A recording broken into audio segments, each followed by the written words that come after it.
A Semana Política. A Semana Política. João Paulo Rebelo, Paula Santos, Paulo Edson Cunha. Debatem os principais temas da semana na perspectiva da região. À segunda-feira, a partir das 5 da tarde, com repetição, terça às 3. A Semana Política. A Semana Política. Boa tarde, estamos então todos reunidos para mais um programa A Semana Política, com 3 deputados eleitos pelo distrito de Setúbal: João Paulo Rebelo, eleito pelo Partido Socialista; Paulo Edson Cunha, eleito pelo Partido Social Democrata; e Paula Santos, eleita pela Coligação Democrática Unitária. Hoje temos 3 temas em agenda para o debate: o aeroporto. A Ana apresentou um relatório para dar início ao procedimento e o Governo já respondeu, aceitou esse relatório. A Ana está interessada em ir ao concurso para construir o novo aeroporto. A desagregação de freguesias, que também está a avançar. E temos depois como último tema as presidenciais. Há muitas movimentações em quase todos os partidos. Não temos falado do tema aqui. Vamos ver se hoje falamos um pouco desta temática. Começamos pelo primeiro destes temas que referi, o aeroporto. A Ana diz que essa infraestrutura aeroportuária em Alcochete pode estar pronta em 2037. Isto é a primeira pista, e estamos a falar daquilo que se espera que seja um aeroporto com 2 pistas.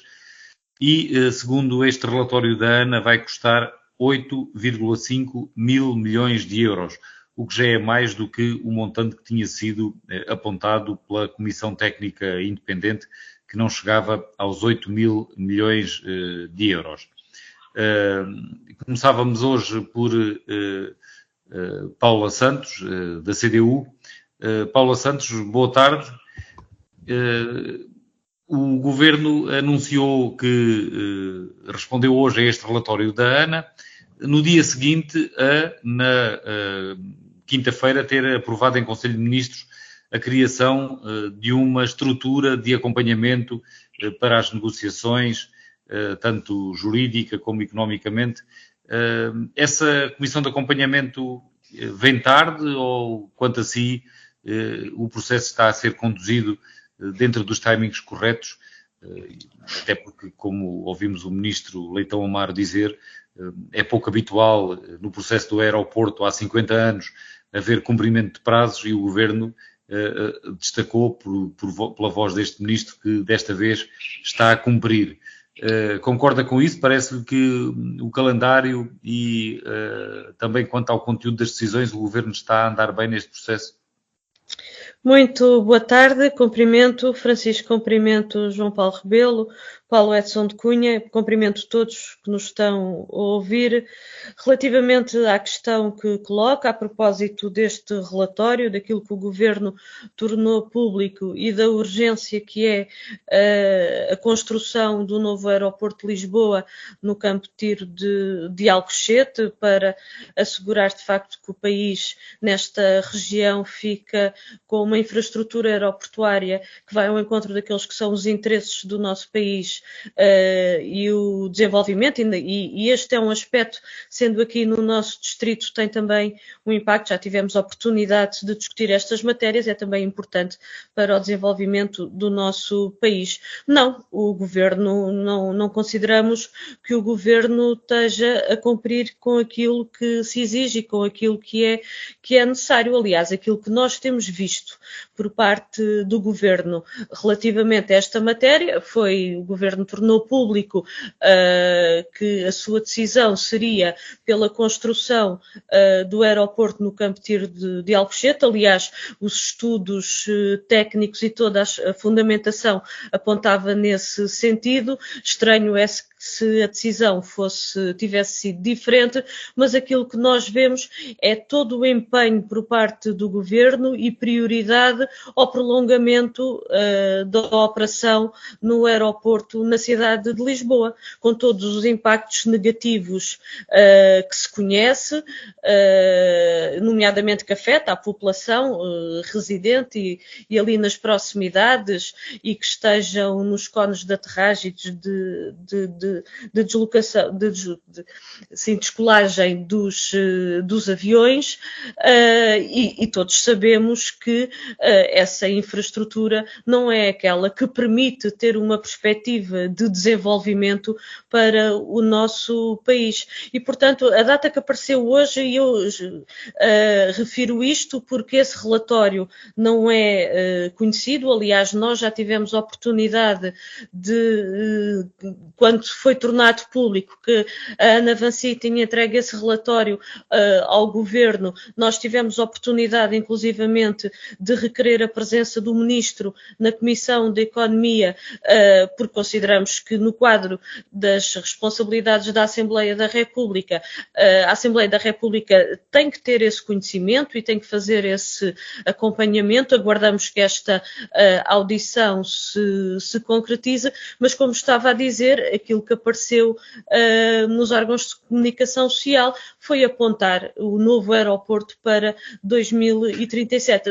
Aquilo que eu queria aqui salientar é que o que está a acontecer neste momento é que o interesse por parte da Vancy é procurar ao máximo estender a operação no aeroporto Humberto Delgado, explorar o mais possível essa infraestrutura e, portanto, isto revela, é mais uma vez, por parte do Governo, também aconteceu com o anterior Governo do Partido Socialista e agora com este Governo do PSD e do CDS, é de facto uma total submissão aos interesses da Ana Vancy, e nós não conhecemos de facto quais é que são as condições, o que é que está em cima da mesa Paula Santos, nestas negociações. Este relatório inicial, entretanto, ficou disponível esta sexta-feira, em nome da transparência, o que tem sido noticiado, foi publicado no site do Instituto da Mobilidade e dos Transportes, do IMT. O que se sabe para já das linhas gerais desse relatório inicial da ANA é que a ANA pretende prolongar a concessão por mais 30 anos. A concessão que atualmente está em vigor termina em 2062 e a ANA propõe o prolongamento até 2092 e pretende também aumentar as taxas no aeroporto da Portela. Pelo menos, pelo que eu tenho conhecimento, não são referidos ainda aos outros aeroportos naquilo que é a informação tornada pública, mas tendo em conta que a Vinci também é detentora da concessão dos outros aeroportos nacionais, é natural que também passe pelo aumento das taxas dos outros aeroportos, ou pelo menos é natural que a Vinci tenha essa pretensão. E sabemos que o Governo aceitou esse relatório, aceitou no sentido de convidar a ANA a apresentar a candidatura formal, a candidatura oficial para a construção do novo aeroporto, e a empresa tem um prazo máximo de 36 meses para fazer isso. Ia passar a palavra agora. Permita-me só acrescentar o seguinte: não tive a oportunidade de consultar esse relatório, mas por aquilo que está a dizer, a situação é de facto de uma enorme gravidade, porque na auditoria do Tribunal de Contas, e é uma concessão a 50 anos, o Tribunal de Contas já alertava para a estimativa de lucros por parte da Ana Vancy ao longo destes anos, na ordem dos 20 a 30 milhões de euros. O querer alargar a concessão é absolutamente inaceitável.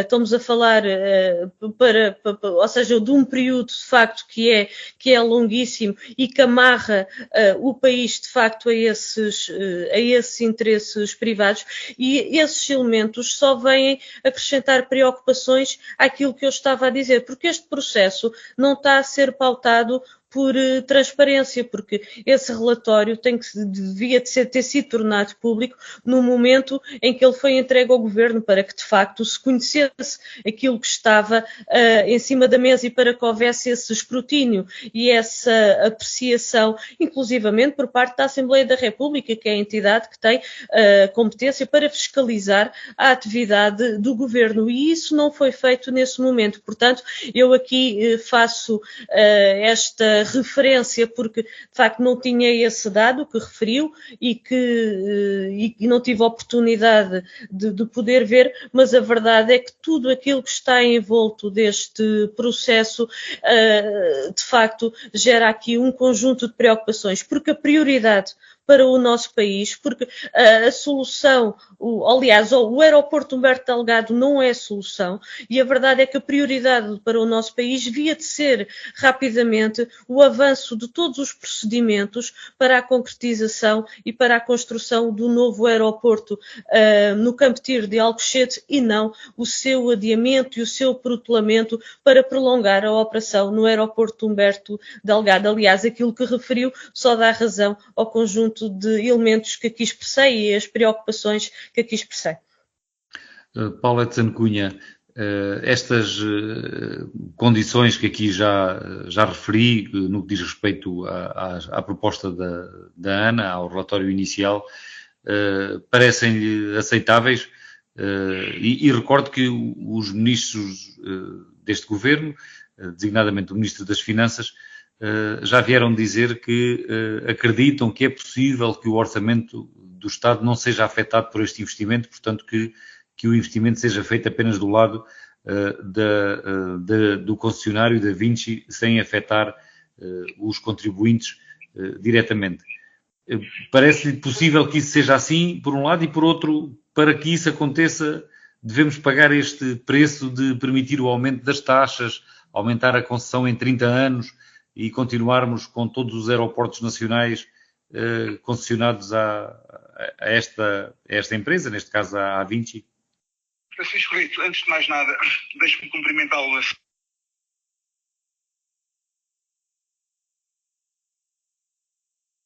Em primeiro lugar, daquilo que a Paula Santos aqui veio referir, não é absolutamente claro que o Governo aceite estas condições. Estas foram as condições, digamos que é um caderno de encargos tornado público pela empresa, aliás, tornado público pelo Governo.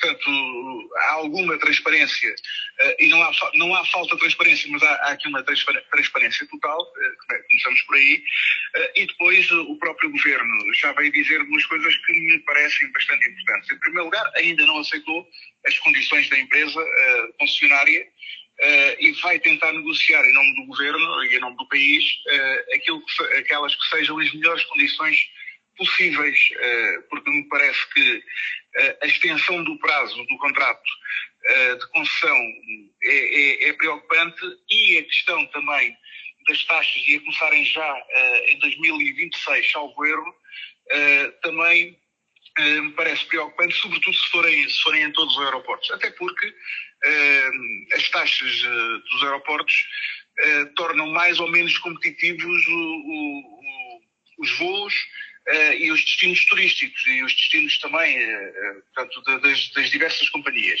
Portanto, isso tem que ser visto, não pode ser visto só numa perspectiva do lucro de uma determinada empresa, e tem que ser vista numa perspectiva mais global, que a própria empresa é a primeira a ter interesse em manter Portugal como um destino atrativo para as próprias companhias aéreas. Portanto, temos de analisar, isso tem que ser muito bem analisado, a proposta que está apresentada dessa forma.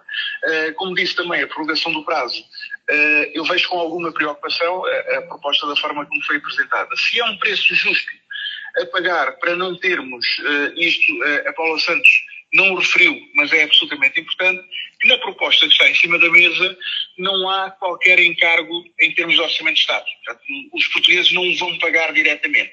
Estas coisas, sempre que há este tipo de parcerias, o pagamento acaba por ser indireto, acaba por ser por concessões e benefícios. Não podemos querer as duas coisas. Não podemos querer não pagar e depois não dar benefícios a terceiros. A questão aqui que está em cima da mesa não é não dar benefícios a terceiros, porque os benefícios são a contrapartida. A questão que está em cima da mesa são os benefícios que nós vamos dar a terceiros. É precisamente isso que tem de ser acautelado e estou certo que o Governo vai fazê-lo na medida certa. Até porque, neste momento, não só há uma comissão de apoio que vai acompanhar todo este processo, como também se está à espera de estudos de impacto ambiental, e há aqui algum tipo de notícias que também são positivas para a região, uma delas que é a Vinci, a própria concessionária, que vem referir a necessidade e vem reforçar a necessidade, por exemplo, da ponte, de uma terceira travessia da ponte sobre o Tejo, que o Governo também, por sua vez, já se tinha comprometido, de certa forma, a construí-la. Mas este reforço desta necessidade acaba por ser uma empresa, uma construção por parte do Estado, mas parece-me bastante positiva, ainda que seja uma obra que decorre indiretamente desta construção. Por fim, diga. Francisco, e a dizer, não me esquecerei. Obrigado. E a terceira travessia sobre o Tejo não é uma obra a que a Vinci seja indiferente, porque também surge como acionista principal da Lusoponte, que detém a exploração das duas pontes atuais sobre o rio Tejo, não é? Exatamente. Aliás, isso é outro ponto que acaba por ser importante, porque era fundamental nós termos capacidade de negociar, sobretudo termos capacidade de negociar aquilo que é, neste momento, o pagamento da travessia da ponte 25 de Abril, porque é uma reivindicação, sobretudo das populações de Almada e do Seixal, porque esta ponte está paga. E não só a ponte está paga, como podemos sempre dizer que se o Governo faz algum tipo de discriminação positiva em alguns locais, e ainda agora acabou por se ver relativamente às escutas, devia fazer, do meu ponto de vista, defendo isso abertamente, uma isenção aqui para, pelo menos para os residentes de Almada e Seixal, que não têm outra alternativa, não têm outra variante que possam usar. Portanto, são absolutamente obrigados a usar uma ponte ou outra ponte para conseguirem atravessar. Naturalmente, deveria ser a ponte 25 de Abril. Portanto, é absolutamente essencial nós concluirmos todo este processo e o que eu ia dizer, do ponto de vista, para rematar aqui este assunto, é também dizer que este Governo, ao contrário do anterior, comprometeu-se, calendarizou e está neste momento a cumprir, e de tal forma que a única preocupação que tem não é não conseguir fazer, mas é o alargamento do tempo em relação à previsão inicial do primeiro trabalho, do primeiro estudo que foi apresentado. É apenas isso. João Paulo Rebelo, também o seu comentário sobre esta temática, e já agora aqui mais alguns elementos. O aeroporto de Lisboa continua a bater recordes de passageiros. No ano 2024, soube-se também hoje que chegou aos 35 milhões e 100 mil passageiros transportados, é o recorde absoluto no aeroporto de Lisboa. Também gostava de destacar aqui, relativamente a valores, a ANA, neste relatório inicial, aponta para um custo do aeroporto de Alcochete de 8,5 mil milhões de euros, quando a Comissão Técnica Independente falava, ainda não há muito tempo, em 7,7 mil milhões de euros. São mais 700 milhões de euros são mais 800 milhões de euros que ficamos sem saber se fazem parte de uma proposta inicial e de margem de negociação, ou se existe aqui alguma fundamentação que justifique esta diferença de valor. João Paulo Rebelo, qual é a sua apreciação? Muito obrigado, Francisco. Antes de mais, boa tarde a si, aos meus companheiros aqui de debate, à Paula Santos, ao Paulo Edson Cunha e naturalmente a todos que nos ouvem. Eu propunha-me fazer a análise desta questão do aeroporto de dois pontos de vista. O primeiro é, evidentemente, e pegando justamente neste dado que o Francisco nos deixou agora, efetivamente o ano de 2024 foi mais uma vez um ano recorde do ponto de vista de passageiros para o aeroporto de Lisboa. Foram mais 35 milhões de passageiros. A juntarmos ao que aqui também já foi dito, relativamente ao impacto que o aeroporto tem na cidade de Lisboa, o atual aeroporto tem na cidade de Lisboa, e nomeadamente, enfim, ambiental, da poluição sonora, da perigosidade que também representa uma infraestrutura desta natureza tão em cima de uma enorme densidade populacional. Portanto, tudo isto, obviamente, que consubstancia um conjunto de razões mais do que suficientes para efetivamente o aeroporto ser transferido. Finalmente, e já são décadas de discussão, há um caminho que está a ser prosseguido. O Paulo há pouco dizia aqui que, ao contrário do anterior governo, eu, deste ponto de vista do aeroporto, diria que nem PS nem PSD têm propriamente grandes razões para atirar pedras, porque, enfim, reconheço telhados de vidros efetivamente ao longo destas décadas. Agora, diria que o anterior governo deu mais do que sinais, efetivou trabalho que permite que hoje o atual governo, e bem, esteja de facto a desenvolver e a desenrolar este dossiê como é merecido. Este é, digamos, o ângulo da necessidade. Agora, há, evidentemente, um outro ângulo relevante que tem que ver com as condições da própria construção, enfim, o timing da construção, tudo o que é o cronograma de trabalhos para efetivarmos um aeroporto no Campo de Tiro de Alcochete. E, desde logo, eu queria aqui sinalizar que estes dados que agora conhecemos nos remetem para um aeroporto a funcionar, isto evidentemente tudo a correr muitíssimo bem, em 2037, o que não é uma extraordinária notícia, ainda que sabendo que tudo isto, enfim, obras desta envergadura, naturalmente, que não são feitas em curtos espaços de tempo, mas tenho estado atento a muitos alertas que têm vindo a ser dados, nomeadamente alertas que são feitos também no sentido depois do próprio custo da obra, caso haja derrapagem justamente no cronograma previsto. Enfim, ouvíamos falar em 2 pistas e agora percebemos que em 2037, pelo menos, será apenas uma pista e, portanto, é algo que também merecerá seguramente escrutínio, como dizia aqui a Paula Santos, e discussão e, enfim, conhecimento dos dossiês, mas essencialmente o que eu aqui queria referir é que temos uma concessionária que aproveita imediatamente para fazer uma proposta. É correto o que também disse aqui o Paulo Edson Cunha, portanto é uma proposta que ainda não mereceu da parte do Governo uma resposta, e nomeadamente uma resposta afirmativa, mas a verdade é que se lançam para mais 30 anos de concessão, em cima dos 50 que estão em curso neste momento, o que nos remete para um compromisso, digamos, com o Estado como entidade privada para 2092. Portanto, algo que, tudo a correr bem, os meus netos e os bisnetos, enfim, das gerações... Mas João Paulo Rebelo, isso parece-lhe aceitável para se conseguir que não exista investimento direto público? À partida não, até porque a Paula Santos há bocadinho teve aqui um lapsus de língua, diria, porque falou em 20 milhões de euros quando queria referir 20 mil milhões de euros. Porque, efetivamente, são ganhos absolutamente astronómicos que esta empresa tem tido no nosso país, e eu não estou aqui, e faço já essa declaração de interesses, não me oponho, digamos, à partida,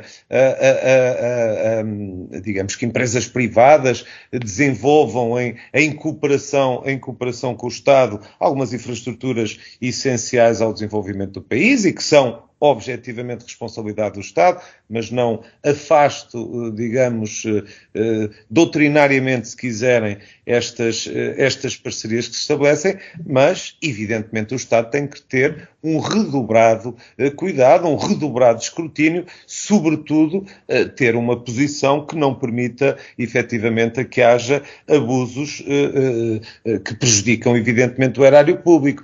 Porque quando o Sr. Ministro das Finanças se referiu na semana passada a que tudo indicava que este aeroporto seria construído e, portanto, todo este projeto desenvolvido sem encargos públicos diretos, desde logo levanta evidentemente a questão que é quando se acrescenta diretos em cargos públicos, automaticamente perguntamos, então, eventualmente, quais serão os custos públicos indiretos, e esses decorrem seguramente da negociação que depois for feita justamente com o prazo de concessão. Portanto, em suma, também não são boas notícias, já aqui referido esta proposta de aumento, e não é, digamos, um aumento a acompanhar inflações nem coisa que o pareça, seguramente não acompanha o aumento, digamos, proposto para os aumentos salariais, porque falamos de 60% de aumento de taxas portuárias, e aqui também reconhecer que o próprio Paulo Edson Cunha referiu, e bem, que evidentemente as taxas aeroportuárias condicionam a própria competitividade do aeroporto e a sua atratividade e atratividade de facto para mais operações e, consequentemente, naturalmente, para mais pessoas. Em suma, são notícias que merecem, evidentemente, total acompanhamento. Não podemos dizer que sejam, quer dizer, há aqui uma boa notícia. Ainda é sempre para conclusões definitivas. Exatamente. Passamos para o segundo tema. Pedia à Paula Santos ou ao Paulo Edson Cunha, se por acaso quiserem dizer mais alguma coisa sobre este tema para o referirem a seguir, da próxima vez que tiverem a palavra, porque íamos passar para o segundo tema de hoje, a desagregação de freguesias. A Assembleia da República aprovou nesta sexta-feira a lista das uniões de freguesias a desagregar, são 135 uniões que vão dar lugar a 302 freguesias. No caso do distrito de Setúbal, estamos a falar de 3 desagregações, uma no concelho do Seixal, a União das Freguesias do Seixal, a Rentela e a Aldeia de Pai Pires vão ser desagregadas, a União de Freguesias de São Domingos e Val de Água em Santiago do Cacém também, tal como a União de Freguesias de Alcácer do Sal e Santa Susana, no concelho de Alcácer do Sal. Eu começava desta vez por Paulo Edson Cunha. A agregação das freguesias foi feita durante os governos de Pedro Passos Coelho, do PSD. O facto de haver agora mais de uma centena de freguesias que vão ser desagregadas, que significado é que tem? Que a medida não foi adequada, ou antes pelo contrário, o facto de serem apenas 135 em mais de 4.000 mostra que foi uma decisão que se consolidou e que fazia sentido? Bem, eu quase atrevia-me a dizer que nem uma coisa nem outra, ou ambas as coisas, porque nós às vezes estamos no limite de um conjunto de situações. E nós temos, antes de mais nada, quando analisamos uma situação, devemos analisar, ou começar por analisar o seu contexto, o contexto histórico, e o porquê que as coisas aconteceram. E a desagregação das freguesias aconteceu, aliás, a agregação das freguesias aconteceu num contexto de imposição da Troika. Nós não podemos esquecer isso. Foi uma medida tomada pelo PSD, é verdade, foi uma medida tomada pelo governo de Pedro Passos Coelho, contudo, foi uma medida imposta pela Troika. Imposta por uma Troika, não quero ser repetitivo, mas a história é a história e não podemos dizer-lo de outra forma, imposta por uma Troika chamada pelo Partido Socialista e que deixou o país de mão estendida e que não estava em grandes condições de negociar o que quer que fosse, na medida em que se não fizesse o que a Troika dizia, não havia dinheiro. Portanto, não se dava o dinheiro que nós não nos davam o dinheiro que nós precisávamos como do pão para a boca para pagar as nossas contas e as nossas dívidas. Daí, este é o contexto. E posso dizer que, relativamente a esse contexto, eu tive sempre um amargo de boca relativamente a esta situação, porque estive sempre contracorrente. Estive sempre contracorrente pelo seguinte: eu concordava, dentro daquele contexto, concordava com a agregação das freguesias, de uma forma geral, porque trazia alguma harmonização e alguma poupança ao nosso país, portanto fazia todo sentido, e fui no meu concelho, na altura eu era o responsável político do concelho, e assumiu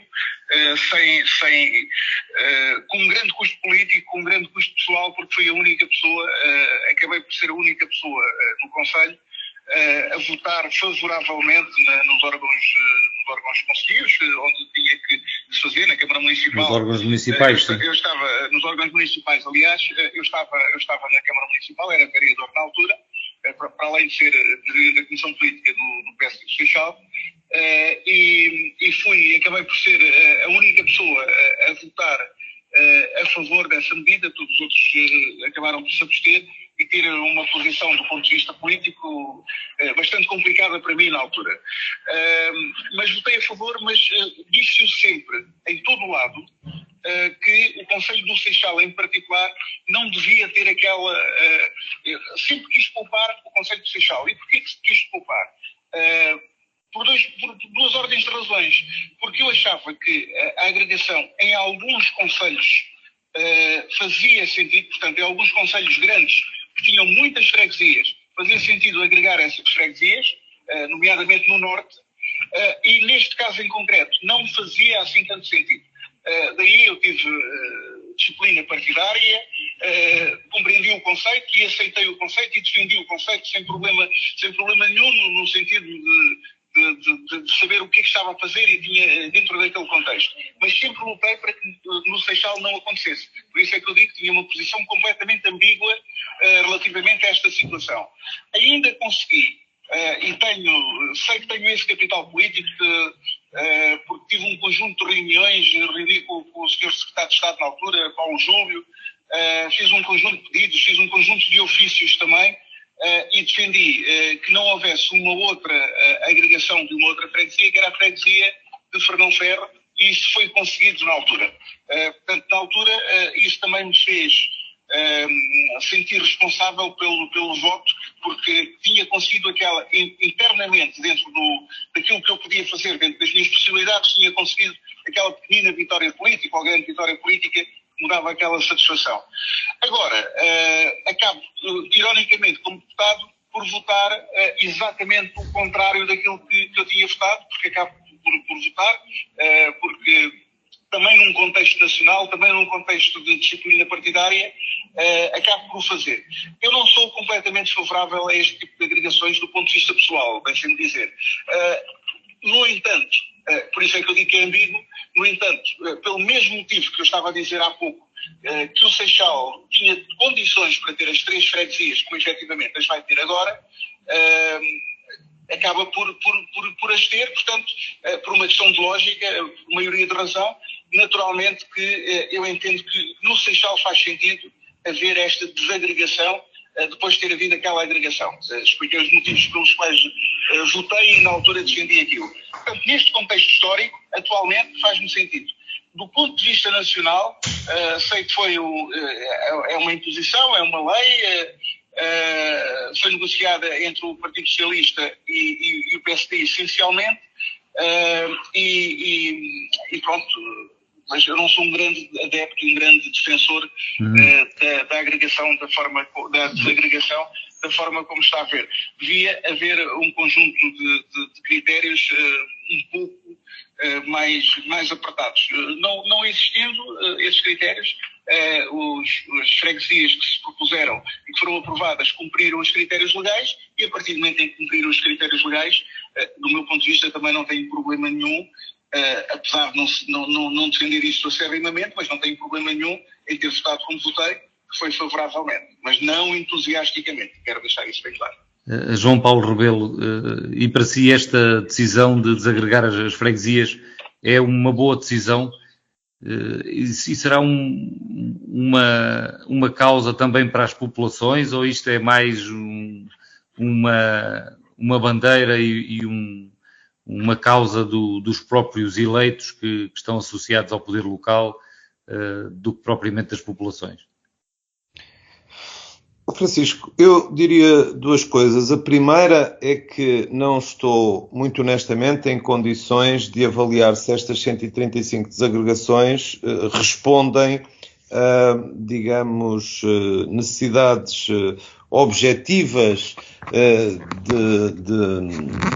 de melhor funcionamento do Estado, de melhor proximidade ou de maior proximidade a populações no sentido de resolver os seus problemas, mas intuo que algumas delas estarão perfeitamente justificadas, mas também, enfim, reconhecerei facilmente que muitas delas responderão justamente a a um certo bairrismo, a uma certa luta que, de um certo ponto de vista, poderá até ser confundido com algum populismo, ou se quisermos, com querermos ser populares junto de algumas, junto de alguns territórios e de algumas populações em concreto. Acho que, dito isto, se compreende bem que a minha posição, digamos, é de procurar racionalidade no que diz respeito, inclusivamente, ao erário público, aos gastos do Estado. Na verdade, é certo que esta foi uma chamada Lei Relvas, foi uma resposta a uma exigência na altura da Troika. Enfim, reza a lenda, não sei exatamente até que ponto é mito ou não, mas julgo que na cabeça dos senhores que elaboraram o memorando estaria a agregação, enfim, de autarquias, mas mais no sentido de municípios. Pelo menos corre muitas vezes esta conversa, diria, nos meios políticos. O governo, à data, terá encontrado aqui uma fórmula, astuta de responder à exigência do memorando, sem, digamos, criar uma perturbação social maior do que foi criada. A verdade é que, envolvidos estes anos, foram muito mais as freguesias que foram agregadas e, na verdade, portanto, muitas delas não quiseram dar o passo, digamos, da desagregação. Outras, querendo ter feito, não o fizeram nos termos em que esta lei e esta oportunidade que foi conferida com alguma excepcionalidade não responderam, portanto, afirmativamente, ou não responderam com os requisitos necessários. Mas, para ser muito franco, enfim, e mesmo na própria sexta-feira, no seguimento da votação, um ambiente, não me lembro, já sou deputado há uns anos, das galerias estarem com tantas pessoas, que inclusivamente houve necessidade de abrir a sala do Senado para todos quantos quiseram estar na Assembleia. Tenho sentimentos um bocadinho misturados à volta deste tema, porque, voltando ao início, acho que algumas seguramente encontrarão critérios objetivos de melhor serviço às populações. Outras desconfio que possa haver até alguma instrumentalização por parte de alguns agentes políticos, enfim, para ir apenas ao encontro de alguma popularidade. Paula Santos, o que é que tem a dizer sobre esta desagregação de freguesias? Eu recordo que o Partido Comunista foi, na altura, um dos principais partidos opositores desta medida, e que agora há muitas freguesias, algumas também de maioria comunista, que optaram por ficar como estão agregadas. Por exemplo, a União de Freguesias de Setúbal, que é uma das maiores freguesias em termos de população do distrito, e não manifestou vontade de desagregar as 3 freguesias que a compõem. Nós sempre nos opusemos à extinção de freguesias contra a vontade das populações, porque foi o que aconteceu naquele período da Troika, e em que o PSD e o CDS impuseram aos órgãos autárquicos e às populações essa extinção de freguesias contra a sua vontade. E aquilo que nós defendemos, e aliás ao longo dos anos fomos apresentando proposta, era no sentido da reposição das freguesias onde as populações expressassem essa vontade. Nunca foi nossa intenção impor o que quer que fosse. Aquilo que nós propunhamos era um procedimento extraordinário que permitisse, onde as populações e os respectivos órgãos autárquicos assim entendam, que pudesse haver essa possibilidade da reposição das freguesias.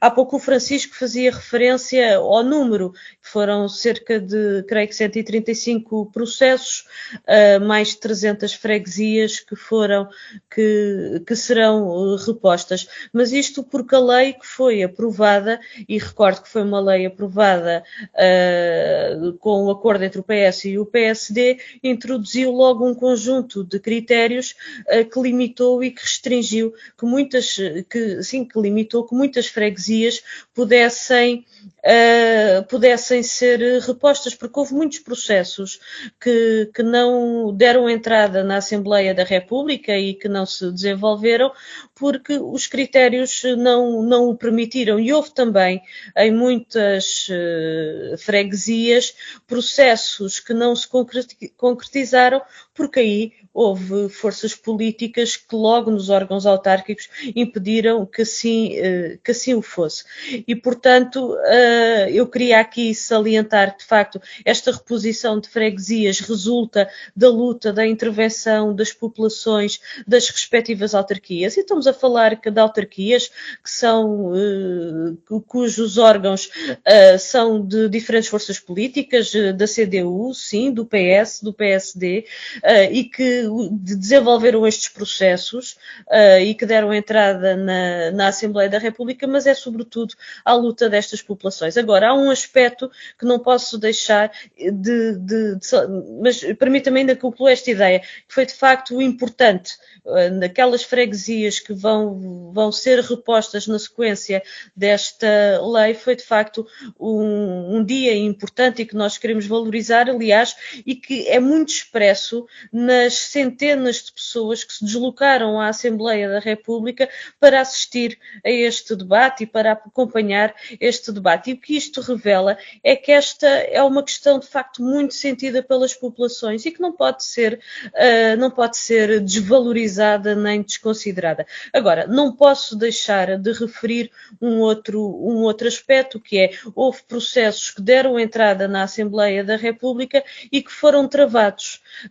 Nós apresentámos propostas de alteração e o PS, o PSD, a Iniciativa Liberal, o CDS, o Chega impediram que essas propostas fossem aprovadas. Fossem votadas. Estamos a falar de freguesias e impediram também que fossem aprovadas, porque na Comissão votaram contra que esses mesmos processos pudessem integrar o projeto de lei que, entretanto, deu entrada na Assembleia da República. Estamos a falar de processos que foram aprovados nos respectivos órgãos autárquicos e, portanto, que corresponde à vontade das populações, corresponde à vontade dessas freguesias. E, de facto, ao impedir a votação destas propostas, queriam, de facto,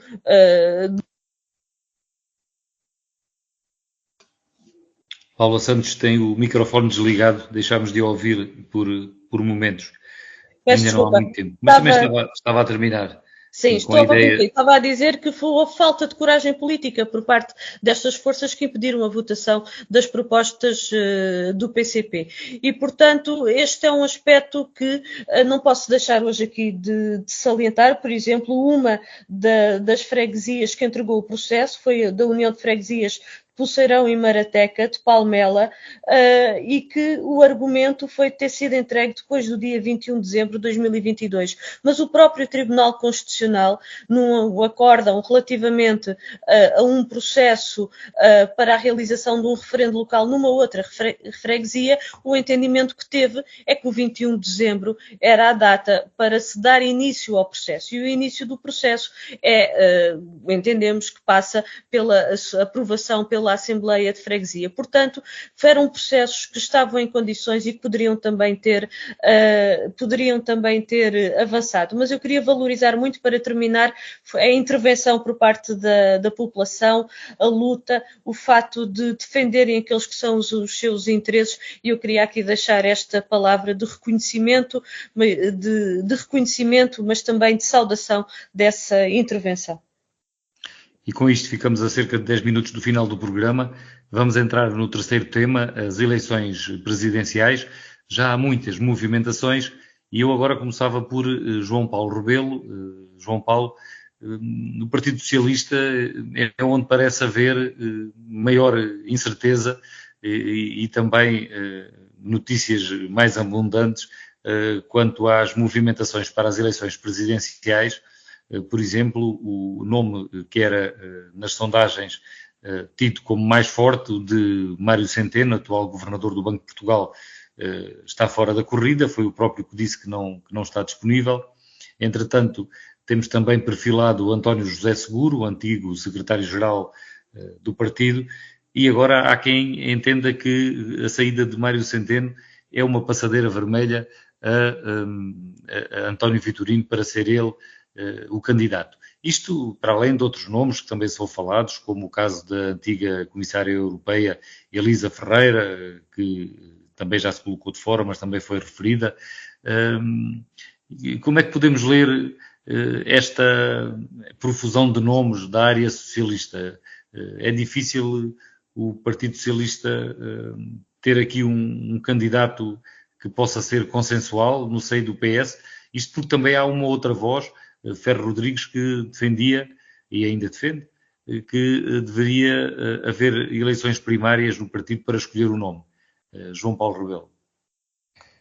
Francisco, antes de mais devo dizer que o Partido Socialista, enfim, infelizmente, se calhar, temos que nos começar a habituar a que parece que tudo gravita à volta do PS e tudo acontece ao PS. O PS é que não tinha candidatura a Lisboa e que se estava a demorar a ter, e não tinha candidatura também ao Porto. A verdade é que neste momento, se há algum atraso, não é seguramente do PS, porque temos praticamente definidos todos os candidatos autárquicos e outros partidos não estão nessa circunstância. Tem-se falado muito também dos nomes... Pelo menos, ainda não falámos nisso, mas pelo menos aqui no Distrito de Setúbal o PS vai à frente em nome de candidatos anunciados. Muito à frente. É no Distrito de Setúbal, é nos distritos em todo o país, porque de facto, enfim, o processo desse ponto de vista está de facto muito avançado no seio do PS, mas no que diz respeito a candidatos presidenciais, enfim, tem-se falado muito dos candidatos da área socialista, mas também do atual partido maioritário do governo, da coligação, do PSD também se falam, não tantas vezes, é verdade, e essa é também a minha digamos, estranheza, mas é Luís Marcos Mendes, é Pedro Santana Lopes, que também não para de intervir no sentido de dizer que tem disponibilidade, vontade e que só espera sinais. O nome Pedro Passos Coelho é também um nome que, como se sabe, vai sendo falado, mas pronto, o problema é o Partido Socialista. Quanto ao Partido Socialista, não vejo grande problema, porque já se percebeu que há nos quadros, digamos, do Partido Socialista, e o Mário Centeno não é objetivamente militante do Partido Socialista, mas enfim, é um homem próximo do PS, que foi ministro em governos do PS, como é sabido. Portanto, há, de facto, um conjunto de personalidades que cumprem, diria, requisitos, objetivamente não são os requisitos legais, constitucionais, mas que têm competência, experiência, reconhecimento, mérito, enfim, condições, no fundo, para equacionarem as suas próprias candidaturas. Eu acho que é isso que deve acontecer. Muito sinceramente, eu acho que esta candidatura, e daí discordo do meu camarada Ferro Rodrigues, que sou por quem de resto tenho uma estima pessoal enorme, mas não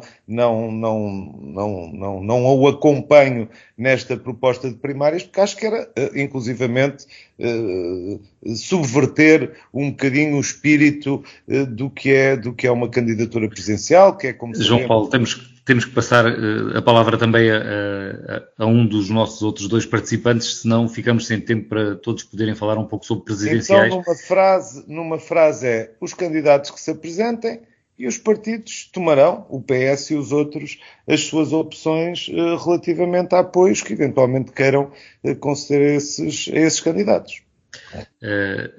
Paulo Edson Cunha, do lado do PSD é verdade, como dizia o João Paulo Rebelo, também tem havido vários nomes, já se falou de Leonor Beleza, Pedro Passos Coelho parece que já se colocou fora da corrida, e ganha força ao nome de Luís Marques Mendes. É quase certo que não deve andar por outro caminho, não é? No lado do PSD, parece já ser incontornável. É verdade, sobretudo hoje, até com a própria entrevista do secretário-geral do partido e do líder da bancada, o que Soares, deixou bastante claro que será, com certeza, Marques Mendes. Agora, eu não percebo muito bem a intervenção de João Paulo Rebelo, porque a grande verdade, aliás, eu até percebo, mas isto decorre um bocadinho das trapalhadas ou da forma da gestão política do líder do Partido Socialista, porque quem se pôs nesse lugar acabou por ser o líder do Partido Socialista, quer na Câmara Municipal de Lisboa, ao não ter escolhido, se queria escolher Alexandre Leitão, teria escolhido logo. Agora, nós sabemos que sabe-se, que havia um braço de ferro, mas isso é internamente da competência do Partido Socialista e da esfera do Partido Socialista. Agora, estas notícias saem porque as pessoas vão tendo conhecimento daquilo que acontece. No Partido Social Democrata, dentro da esfera do Partido Social Democrata, nós estamos a falar de uma eleição em que são os candidatos que se candidatam, não são os partidos. Os partidos no máximo apoiam ou dão um conjunto de indicações. O que nós temos, de facto, é um Pedro Santana Lopes a tentar lançar-se, mas para não tem grande espaço para o fazer, mas a tentar ganhar algum espaço. E os sinais que ele quer é da sociedade civil, era das sondagens, não era propriamente do próprio partido. E temos alguém que era bastante desejado, que é Pedro Passos Coelho, a ter-se colocado imediatamente fora. Portanto, neste momento não há grandes dúvidas quem será o candidato dentro da esfera do PSD. Do Partido Socialista passou a ter um problema porque Mário Centeno era com certeza o candidato escolhido pela direção, percebia-se isso, e agora vão ter que, se calhar, engolir um elefante dentro da sala que não será propriamente o candidato que queriam, ou então vão ter dois candidatos dentro da mesma esfera partidária. Quem deve estar a esfregar as mãos de contente é alguém de quem nós não falámos, que é um candidato independente e que, pelo menos até vir falar, que pelo menos também é o que se diz, até vir falar... O Almirante Gouveia e Melo, sim. Exatamente, Gouveia e Melo. Que aparece nas sondagens como... No momento em que quer falar, vamos ver se mantém o nível de popularidade que tem atualmente. Portanto, estamos cá para ver e pronto. Vamos passar a palavra a Paula Santos. Sim, é verdade que não falámos muito do nome que aparece melhor colocado nas sondagens, o Almirante Gouveia e Melo, um militar. Tem-se falado muito, não só de se é ou não bom para o país ter um militar à frente, 50 anos depois do 25 de Abril, na presidência da República, mas agora passava a Paula Santos. Esta sexta-feira houve uma entrevista do eurodeputado da CDU, João Oliveira, que falou sobre isso, das presidenciais, e mais uma vez referiu o nome de Paulo Raimundo, o secretário-geral do PCP. Ganha cada vez mais força esta ideia de que Paulo Raimundo será candidato pelo PCP.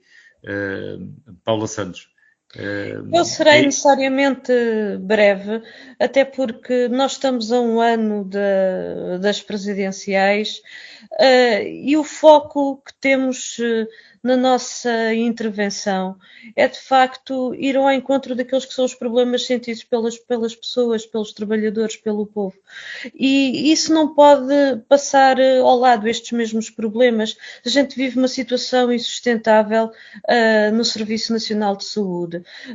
Os salários e as pensões dão para cada vez menos, os preços estão a aumentar e este deve ser o foco.